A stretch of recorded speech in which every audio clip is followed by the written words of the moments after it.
Hey guys, welcome to Boxbread. This is my post-fight thoughts video on the fights that happened last night. So let's get into them. Briefly, there were some other fights that happened last night apart from Pacquiao Bradley, and I'm going to give them a quick mention. Guillermo Rigondeaux got a fifth round stoppage victory, I believe, over Tion Kennedy. Again, he looked very good. You know, I've said before now, Guillermo Rigondeaux, one of my top pound for pound fighters, one of the best, if not the best in his division. Very good variety of punches, very good boxing brain. Transition from amateur to professional seamless. Just a very talented boxer, and he looked very good again last night. Randall Bailey stopped Mike Jones late in their fight. Throughout the fight, HBO commentary was saying, you know, Mike Jones needs to be more convincing here in his victory. He was way ahead on the scorecards at the time of the stoppage. He was dominating the fight, outboxing Bailey. And Bailey pretty much people were saying he threw two punches throughout the fight. The first one knocked Mike Jones down, the second one finished him off. You know, that's the way it went. And whatever you like to say about Bailey, he was getting completely outboxed. But whoever he goes in with now, whoever challenges him for that title he's got, he's going to have to be careful with that power. You know, that power just brings a factor to every fight that Bailey's in. It's tremendous power. And, you know, people were tweeting that Kell Brook should go that way now, take that road to a title. But, you know, yes, I agree, Kell Brook could outbox Randall Bailey. But there's always going to be that factor that concerns me about the power. Because Kell Brook's been caught before. Just something to think about, something for him to take stock of if he's going to take that route. You know, you have to be fully controlled in defensive mode throughout the fight and keep your wits about you. Because it can all end with one punch when you're going up against Randall Bailey, as we saw last night. Then the next fight, which was the last fight before the main event, saw Jorge Arce going up against Jesus Rosas. I did tweet shortly before this fight began that this should be a good fight, you know. Arce is always in good fights. He's an exciting fighter. You know, I like Jorge Arce.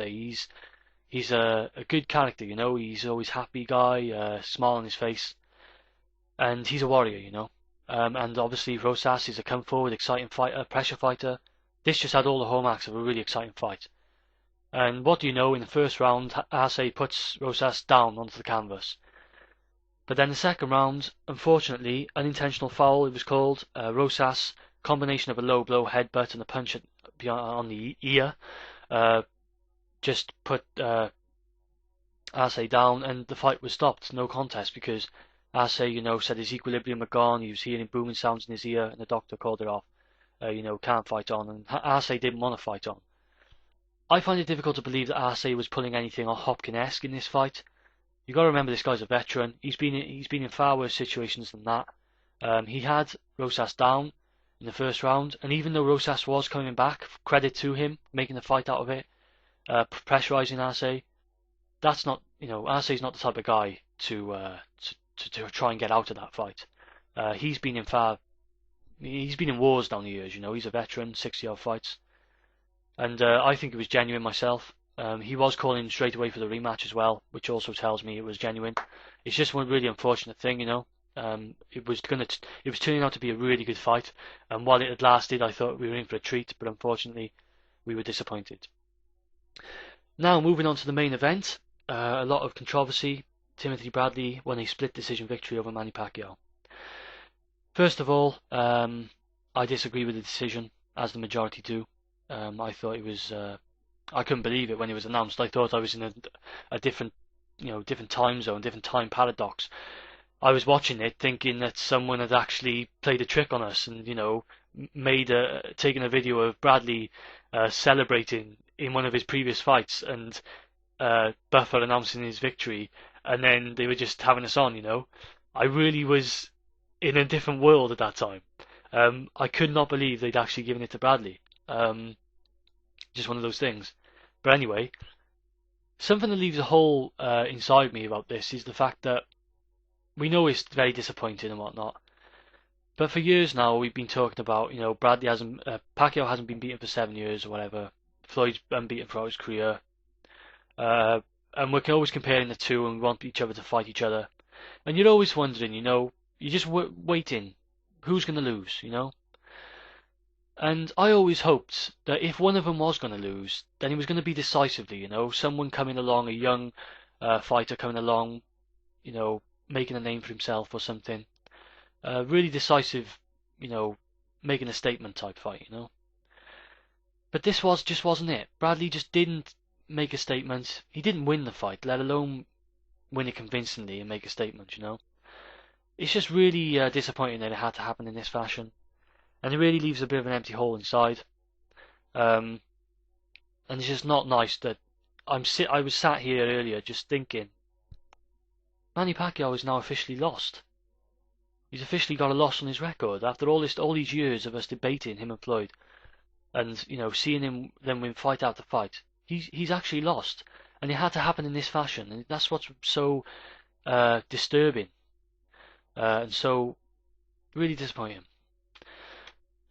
So let's get on to it. When I first watched the fight, I didn't score it. I watch fights first and foremost for the enjoyment of the sport. I really enjoy the sport of boxing, and I don't normally score a fight first offhand. I like to watch it for the enjoyment. That's why I'm doing this here in the first place, because I enjoy boxing. And if I can't sit down and just enjoy the fight from a fan's perspective, then I don't want to bother. So I enjoyed the fight. All controversy about the decision aside, I thought it was a pretty good fight to watch.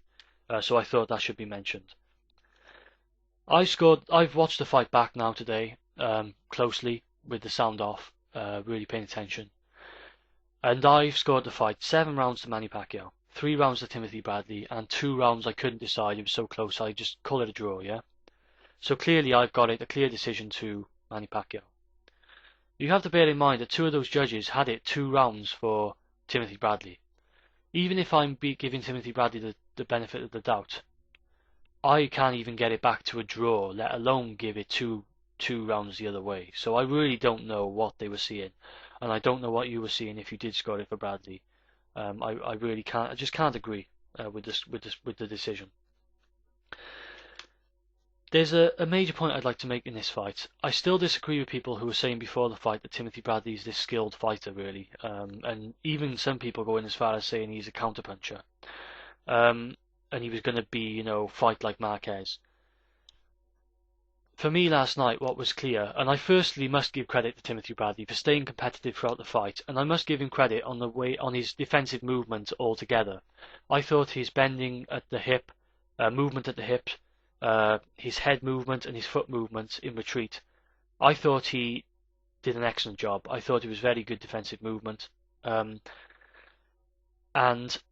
what I think, if I'm going to give any benefit of the doubt to the judges or people who did score it more towards Bradley, was that he made Manny Pacquiao look bad when Manny Pacquiao was missing.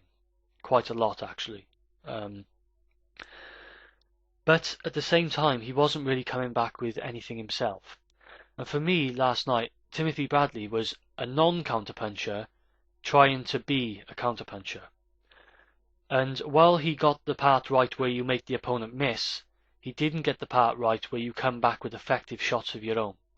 The reason many people felt that Marquez beat Manny Pacquiao was because Marquez, being a world-class counterpuncher, used his reflexes to make Manny Pacquiao miss, but then he would also come back with punches of his own that were hurting or seemed to hurt Manny Pacquiao, and they were scoring punches. And here's my main point. If you look at highlights of Juan Manuel Marquez counterpunching or Floyd Mayweather counterpunching here on YouTube, you can go and check them out. The majority of the top counterpunches you see from top counterpunchers are straight punches. That's how you hurt Manny Pacquiao, with straight punches. Timothy Bradley doesn't throw straight punches. He didn't really throw straight punches, apart from the jab. He threw the jab rather well throughout last night. I think that's another thing he did well. He employed that jab very well. Not like he was busting Pacquiao up with it, but it was just a nuisance. But he throws very wide punches, Bradley. His punches, it was very scrappy at times, and I think both fighters looked rather wild in that fight with their punches at times. So I just want to make that point. I don't think that Timothy Bradley showed that he's suddenly a counterpuncher. I think he tried to be, but he did the defensive part right, making Pacquiao miss, but he wasn't coming back with punches, particularly not coming back with any straight punches, which for me is essential if you're going to try and counterpunch and defeat Manny Pacquiao. I've already mentioned that Manny Pacquiao looked bad quite a lot throughout the fight when he was being made to miss. That's why he doesn't do well against counterpunchers, because they make him miss and he looks bad. I thought he didn't look very accurate last night. He did land quite a few solid left hands, and he was landing more power punches and more clean punches throughout the fight. That's why I scored it for him. But again, throughout the fight, something that Bradley did well was make him miss, and that always looks bad for the fighter, on a fighter. I felt Manny Pacquiao was on the front foot a lot, chasing the fight quite a lot, and that's what Bradley did well, made him chase the fight a bit. But again, you can't just win a fight by making a guy miss. You have to come back with your own thing, and I don't think Bradley did it enough. Definitely didn't do it enough last night to take the title from the champion. And before people come and bring things from history saying this guy won a round without throwing a punch, I think it's happened, once throughout history. If it's happened again, it's happened very rarely. And there's a reason for that. You just can't win rounds and fights without coming back with it, without having an effective offense, without landing clean punches. And for me, Bradley just didn't land clean, solid shots to the same ratio that Pacquiao did last night. Couple more points. This, in my opinion, does nothing. It's a waste of a fight because it does nothing for records or legacy. You know, I mentioned it. This just the majority of people feel that Manny Pacquiao won this fight. So it does nothing for Timothy Bradley's legacy because people are always going to say he didn't win the fight. And it does nothing to really hurt Pacquiao's legacy because people are always going to say that he won the fight. You know, so while it is officially a loss on Pacquiao's record, it really isn't. And it really is a waste of a fight because it's not legitimate, in my opinion. And in the majority of people's opinions, that's the reason. And that brings me on to Floyd Mayweather. Many people were tweeting saying, you know, this is the end of Mayweather Pacquiao. Maybe I'm a dreamer, okay? But I'm trying to look at this positively.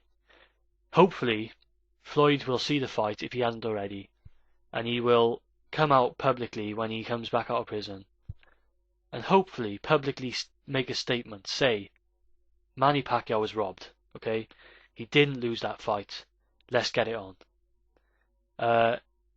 Like I said, maybe I'm a dreamer, maybe I'm being optimistic. Many people feel he'll use this as an excuse to dodge Pacquiao. I maybe have a little glimmer of hope there that he might say, you know, the fans know and everyone knows that Pacquiao won that fight. Let's just still get it on, you know. Let's do it for the fans. But yeah, I think record-wise it does nothing for either fighter really. I know officially it does look bad on their record, on Pacquiao's record, but you know, for us real boxing fans, we know the score. It just seems like a bit of a waste, you know. So I'm babbling on here. This fight's going on, approaching 15 minutes soon. I just want to make one final point. I think I've said everything I pretty much want to say. My one final point is this. Let's put all of our scoring methods and techniques and technical talk out of the window for now. Let's just be boxing fans for a moment. Last night when I watched that fight as a pure boxing fan, just wanting to enjoy the fight, bear in mind this as well. I predicted for Manny Pacquiao, but I had money on Timothy Bradley. I actually won money last night. I didn't win a lot of money, but I won a decent amount. But there's not enough there for me to have a bias in either direction. I was just watching it for enjoyment, you know, just to enjoy the fight, like I said, boxing fan first and foremost. And watching that fight last night as a boxing fan, purely from an enjoyment standpoint and purely from just watching from gut instinct, when that fight ended, I felt in my gut that Manny Pacquiao had clearly won that fight. Gut instinct. Thanks for listening.